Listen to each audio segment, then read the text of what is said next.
Well, good morning. Hello and welcome to this webinar, which is a short one, like a training, on the new updates on Facebook and Twitter. So they aren't brand new, they've been around for a little while. The Facebook one is the call to action button. It was rolled out in America back in 2014 and has slowly come across to us. And you may have set something up, but I'll show you how you can change that and how it works. And on Twitter, new a couple of weeks ago, was the add a comment to retweet, which is a very useful tool. And I'll show you the upsides and the downsides of using that and how to use that. So I'm going to switch to share my screen with you so that I can show you a presentation and then take you online and show you how to use these tools. Just a quick one on Twitter and Facebook updates, and these are recent updates that you may or may not be aware of. So new on Twitter is the retweet with comment box. And this is great because you can say more than just retweeting something that you think others that follow you would like to share or that's good or useful information. The good thing about this is it allows you an extra 116 characters. Now, you used to be able to do a quote tweet on your phone app, and it's very similar to that, but that was still limiting the amount that you could write about the tweet you were retweeting. So this is great, gives you an extra bit of comment, which is exactly what it is, the comments box. Now, the downfalls of this are that if you're retweeting something where the photograph or the graphic or whatever it is important to the context of whatever it is, or it's a really good picture, it will cut it down. So it cuts it down into a square shape. I'll show you this. So that's only one downfall. And the other is that followers are no longer able to click directly on the link in the original tweet, but you can click anywhere in that retweeted tweet and get all those links up. Again, I'll show that to you. And new on Facebook is the call to action button for your Facebook pages. Okay, so you can direct people now directly from your homepage, so anyone that comes to your homepage can go straight off from there to wherever you send them using that action button. So it could be your website or website page, an app. You can put any link in there, so you could send them off to sign up to your newsletter or for some information or a free ebook or whatever you do. So the downside of this is that if you don't add a mobile website and you haven't got a mobile website on there and it's left blank, people will not see that if they go on their mobile device to your site. So if they're on an iPad or a smartphone. So that's the downsides. And just so you know who's talking to you, my name is Wendy Ager. I run Get Better Coaching, which is essentially a business coaching and mentoring business. And I help people grow their business. I do free advice, talks and events. I do some workshops, and I run the social media for a local festival called Pearly Festival that's grown into quite a big deal locally. We're in our 5th birthday year, and we have some good headliners this year. So that's a little bit about me. Okay, I'm going to take you online and show you the two things I've been talking to you about. So here on Twitter, this is my current feed. So this is my page. And let me just find something, refresh the page and find something useful that I might want to retweet to my followers. Here we go. Let's have a look. Let's have a look. Malcolm John, chef, there's a restaurant in Croydon. Sounds great. Malcolm John chef.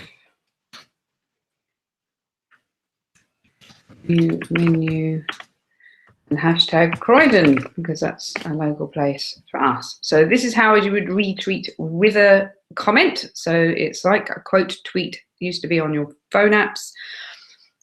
And you have 116 characters. I'm just going to do that and then show you what it looks like. So we'll look for my sent tweets. So here you can see at the top there, Sounds great, Malcolm John. So that's what I just tweeted. And the original tweet is in this box here. There was no photograph this time. So next time I'll choose one with a photograph to show you.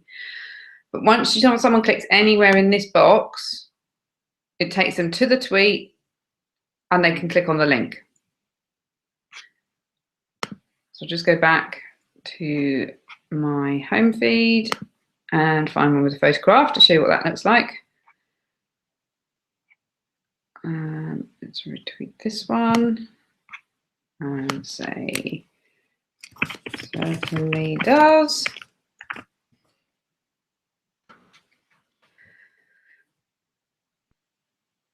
And go back to home.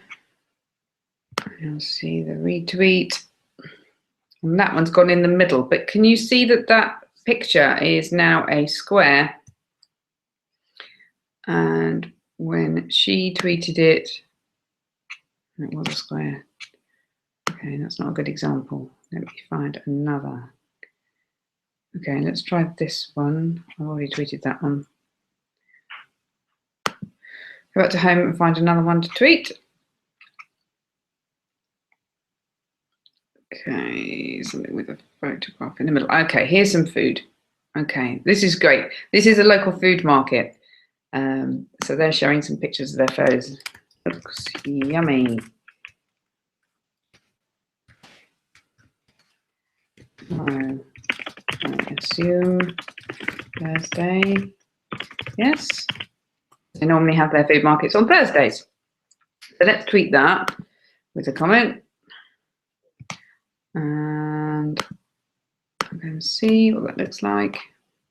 There, can you see it's cut off the left-hand side here? So if there were words on that, or it was imperative that the photograph was really good, I would just do a standard retweet, which means you just ignore the comments box. So you want to retweet something, here we go, I can retweet that, because I retweet lots of events. Just ignore the comments box and press retweet, and it will retweet as it used to.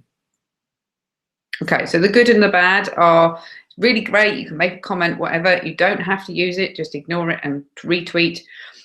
And the downside, obviously, is it cuts the photo a little. So be aware of that if there's something important or wordy on the photograph or the pictorial. And it tends to cut from the left. So if there's writing on the left-hand side, it would cut off the beginning of the sentence or whatever. Okay, so on to Facebook and the Facebook update. This is your call to action button. It sits here on your Facebook page. And the various options are in the drop down. If you haven't started using it, we'll give you the option to start your to set up your call to action button. If not, then you can edit it here. So use the drop down and go edit call to action button here. And the various options are to book now. So if you're a hairdresser or someone that has appointments, if you're a coach or an advisor or anything like that, you can go straight to a booking system if you've got one. Contact us, obviously, preferably to your contact us page on your website with your contact details. Use an app if you have an app. Play games for gamers. Shop now, brilliant. If you sell products and you want them to go, they find your Facebook page, but you want them to go straight to buy something, or they're looking to buy something. Now they haven't got to go find your website in your about section. They can go straight from your front page, from your home page. And then sign up. Obviously, if you're sharing useful information and you've got an ebook or you've got a blog that people can subscribe to, or a newsletter, or you want to capture people's emails, obviously you can go straight there. And I've put on mine at the moment, my watch video. And underneath you put the link of where you want them to go to, and I would suggest that you do put in the mobile website, otherwise you won't get people on their mobile phone seeing that call to action box.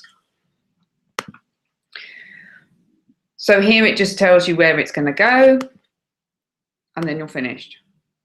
So we'll sit here with whatever you've chosen, and I think it's a really good new feature to use on your Facebook page. You could use a bit.ly link or a trackable link, so you can see if people are coming from there. And if you make it unique, obviously you know exactly how many people are clicking on that. Just make it easier for people to book you, see what you're doing. So there are the 2 new updates for you. I hope you've enjoyed the webinar and find that of use, and do share the link with other people. Thank you. Goodbye.